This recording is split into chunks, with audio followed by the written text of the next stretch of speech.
ముఖ్యమైన పండుగలు జరుపుకునేటువంటి పర్వదినం ఈరోజు. ఒకవైపేమో తెలంగాణ విమోచన దినోత్సవము, మరోవైపు విశ్వకర్మ జయంతి, మరోవైపు మనందరి ప్రియతమ నేత ఈ దేశ ప్రధాని శ్రీ నరేంద్ర మోడీ గారి యొక్క జన్మదినం మనందరికీ తెలుసు. ఇలా ఈ సందర్భంగా మీ అందరికీ కూడా శుభాకాంక్షలు తెలియజేస్తూ, మనందరికీ తెలుసు దేశానికి స్వాతంత్ర్యం 15 ఆగస్ట్ 1947లో వస్తే 399 రోజుల తర్వాత తెలంగాణ రాష్ట్రానికి స్వాతంత్ర్యం వచ్చిన విషయం మనందరికీ తెలిసిన విషయమే. నిజాం నిరంకుశ పాలన వల్ల, నిజాం అరాచకాల వల్ల ఈ తెలంగాణ రాష్ట్రంలో ప్రజలు పడ్డ ఇబ్బందులను ఇప్పటికీ గుర్తు చేసుకుంటే తెలంగాణ రాష్ట్ర ప్రజల యొక్క రక్తం ఇప్పటికీ మసులుతూ ఉన్నది. మగవాళ్ళని కట్టేసి ఆడవాళ్ళను వాళ్ళ బిడ్డలను అర్ధనగ్నంగా ఉంచి వాళ్ళ మానభంగాలు చేసి హిందువుల ఇండ్ల మీద దాడి చేసి హిందువుల ఆస్తులను దోసుకొని బలవంతంగా మత మార్పులు చేసి మతం మార్చుకోకుంటే పన్నుల మీద పన్నులు విధించి ఇవాళ ఏ విధంగా ఉర్దూ తెలుగు మాట్లాడేయకుండా తెలుగు మాట్లాడితే వేధిస్తూ ఉర్దూను మన మీద రుద్ది ఏ విధంగా అరాచకాలకు పాల్పడ్డారో ఇవాళ మనందరం ఎప్పుడు కూడా మర్చిపోలేం. ఇవాళ పరకాలలో జాతీయ జెండా ఎగిరేసినందుకు ఇవాళ 1500 మంది వీరుల యొక్క ప్రాణాలను ఇలా బలిగొన్నటువంటి నిజాం అకృత్యాలను మనం మర్చిపోం. జలియన్ వాలాబాగ్ ఘటనను ప్రపంచవ్యాప్తంగా చూపెట్టిన చరిత్రకారులు ఇవాళ తెలంగాణ రాష్ట్రంలో అనేక జలియన్ వాలాబాగులు ఇలా గుండ్రాంరాపల్లి కానీ, వీర బైరాన్పల్లి కానీ, 1000 ఊడల మరి కానీ, పర్కార్ సంఘటన కానీ, ఇట్లా తెలంగాణ రాష్ట్రంలో ప్రతి గ్రామంలో నిజాం నిరంకుశ పాలనను భరించినటువంటి సందర్భం ఉంది. ఇవాళ ప్రతి గ్రామం కూడా నిజాం నిరంకుశ పాలనను ఎదిరించిన సందర్భం కూడా ఉన్నప్పుడు కూడా ఇవాళ జలియన్ వాలాబాగును చరిత్రకు చూపెట్టి ప్రపంచాన్ని చూపెట్టి తప్ప ఇవాళ తెలంగాణ చరిత్రను, తెలంగాణలో జరుగుతున్న అకృత్యాలను, ఈ వీర పోరాటాలను ప్రపంచానికి చూపించకపోవడం నిజంగా దారుణమైన విషయం.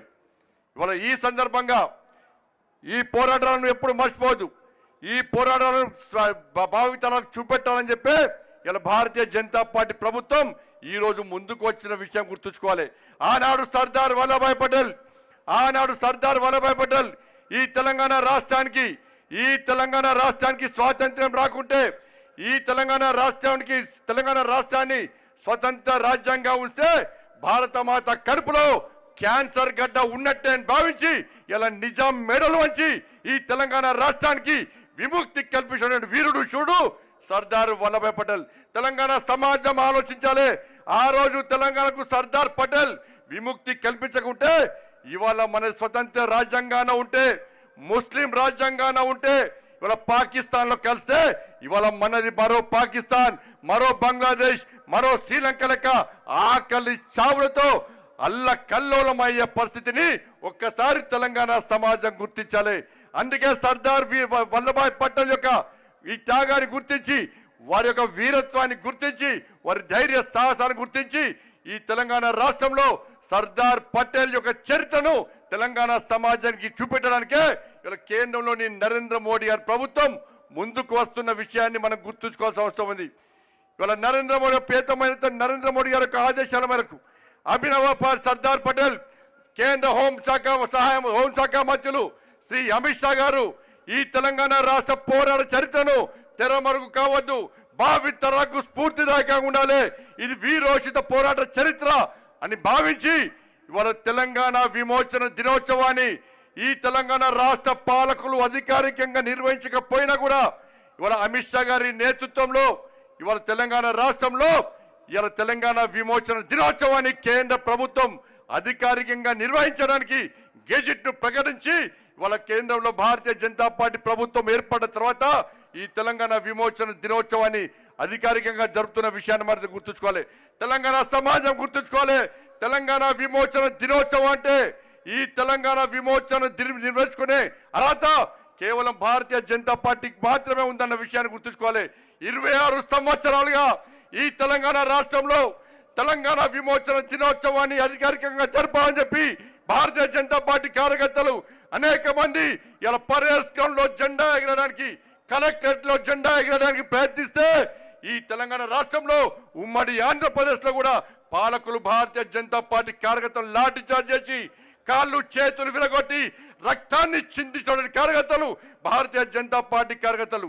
ఆనాడు మహారాష్ట్ర గవర్నర్ విద్యాసాగర్ గారు, బీజేపీ నేత విద్యాసాగర్ గారు తెలంగాణ విమోచన దినోత్సవాన్ని పాలకులు అధికారికంగా జరపాలని చెప్పి డిమాండ్ చేసినప్పుడు కూడా ఆనాటి పాలకులు కానీ నేటి పాలకులు కానీ తెలంగాణ విమోచన దినోత్సవాన్ని అధికారికంగా జరపబోవడం ఎంత మూర్ఖత్వం ఆలోచించండి. ఇవాళ తెలంగాణకు స్వాతంత్రం వచ్చిన రోజు గల్లీ గల్లీలో బస్తీలో పాఠశాలలు కానీ ఎక్కడ కానీ ఘనంగా ఒక పండుగ వాతావరణంలో 26 జనవరి 15 ఆగస్టు లాగా ఇవాళ పండుగ జరుపుకోవాల్సిన సందర్భంలో ఇవాళ గతంలో పాలకులు కానీ ఇప్పుడు పాలకులు కానీ దీన్ని వివాదాస్పదం సృష్టించి కేవలం వాళ్ళ కార్యాలయాలకు మాత్రమే పరిమితం చేసి ఇలా తెలంగాణ వీరుల యొక్క తెలంగాణ త్యాగదనుల యొక్క త్యాగాలను ఇలా అవమానపరిచిన విషయాన్ని మనం గుర్తుంచుకోవాల్సిన అవసరం ఉంది. అందుకే నరేంద్ర మోడీ గారి ప్రభుత్వం శ్రీ అమిత్ షా గారి నేతృత్వంలో ఎట్టి పరిస్థితుల్లో తెలంగాణ చరిత్రను తెరమరుగు చేయం, తెలంగాణ చరిత్ర శాశ్వతంగా ఉండాలి, భావితరాలకు స్ఫూర్తిగా ఉండాలి. ఇది మరో జలియన్ వాలాబాగ్ సంఘటన. అందుకే మేము అధికారికంగా నిర్వహిస్తామని చెప్పి ఇవాళ దాన్ని చూపెట్టిన ఘనత ఇవాళ నరేంద్ర మోడీ గారి ప్రభుత్వం. కాబట్టి తెలంగాణ సమాజం ఆలోచించాలి.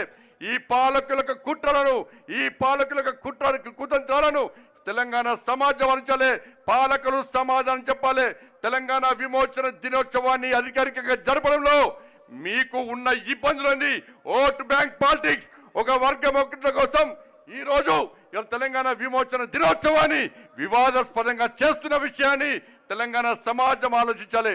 అందుకే ఈరోజు భారతీయ జనతా పార్టీ ప్రభుత్వం, నరేంద్ర మోడీ గారి ప్రభుత్వం ఈ తెలంగాణ విమోచన దినోత్సవాన్ని అధికారికంగా జరుపుతున్న సందర్భంలో తెలంగాణ రాష్ట్ర ప్రజల తరపున శ్రీ నరేంద్ర మోడీ గారికి, శ్రీ అమిత్ షా గారికి హృదయపూర్వక కృతజ్ఞతలు తెలియజేస్తూ తప్పకుండా ఈ తెలంగాణ రాష్ట్రంలో భారతీయ జనతా పార్టీ అధికారంలోకి వచ్చిన వెంటనే గల్లీ గల్లీలో బస్తీలో వాడలో తెలంగాణ విమోచన దినోత్సవాన్ని 15 ఆగస్టు 26 జనవరి లాగా నిర్వహించడానికి సిద్ధంగా ఉందని ఈ సందర్భంగా తెలియజేస్తూ మీ అందరికీ తెలంగాణ విమోచన దినోత్సవ శుభాకాంక్షలు తెలియజేస్తూ, మరోవైపు విశ్వకర్మ జయంతి ఇవాళ బ్రహ్మ యొక్క సనాతన మహాపురుషుడు యొక్క మానస పుత్రుడు, దాంతోపాటు దేవతల యొక్క భవనాలను రాజధానులను సృష్టించినటువంటి మహనీయుడు, మహాపురుషుడు, ద్వారకా నగరాన్ని సృష్టించినటువంటి వీరుడు, మహాపురుషుడు.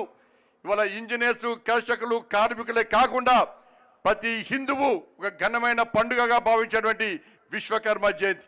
ఈ సందర్భంగా అందరు కూడా హృదయపూర్వక శుభాకాంక్షలు తెలియజేస్తూ మనందరి ప్రియతమ నేత, మన ఆరాధ్య దైవం, మన ఆదర్శ స్ఫూర్తి, ఈ దేశాన్ని శక్తివంతమైన భారతదేశంగా, ఈ దేశాన్ని కాపాడాలి, ఈ దేశాన్ని అభివృద్ధి చేయాలి, ఈ దేశంలో పేద ప్రజలకు సంక్షేమ ఫలాలు అందించి పేదలను ఆదుకోవాలని చెప్పి ఆలోచనతో పాటు తెలంగాణ కష్టపడి సాధించుకున్న తెలంగాణ రాష్ట్రాన్ని అభివృద్ధి చేయాలని చెప్పి అన్ని రంగాల్లో తెలంగాణను అభివృద్ధి చేయాలని చెప్పి ఒక లక్ష్యంతో తెలంగాణ అభివృద్ధికి సహకరించడం కాకుండా 11 సంవత్సరాల్లో 12 లక్షల కోట్ల రూపాయలను అభివృద్ధి నిధులను, సంక్షేమ ఫలాలను తెలంగాణ రాష్ట్రానికి అందించినటువంటి మహనీయుడు నరేంద్ర మోడీ గారికి తెలంగాణ రాష్ట్ర ప్రజల తరపున హృదయపూర్వక జన్మదిన శుభాకాంక్షలు తెలియజేస్తూ రాబోయే రోజుల్లో నరేంద్ర మోడీ గారికి ఇంకా శక్తిని, ఇంకా ఆయుష్ని ఇవ్వాలని చెప్పి నేను నమ్మిన అమ్మవారిని వేడుకుంటూ సెలవుకుంటున్నాను. భారత్ మాతాకి జై, జై తెలంగాణ, జై శ్రీరామ్. ఎలా మన తెలంగాణ ప్రజలు ఎన్నో ఆకృత్యాలని, ఆగడాలని తట్టుకొని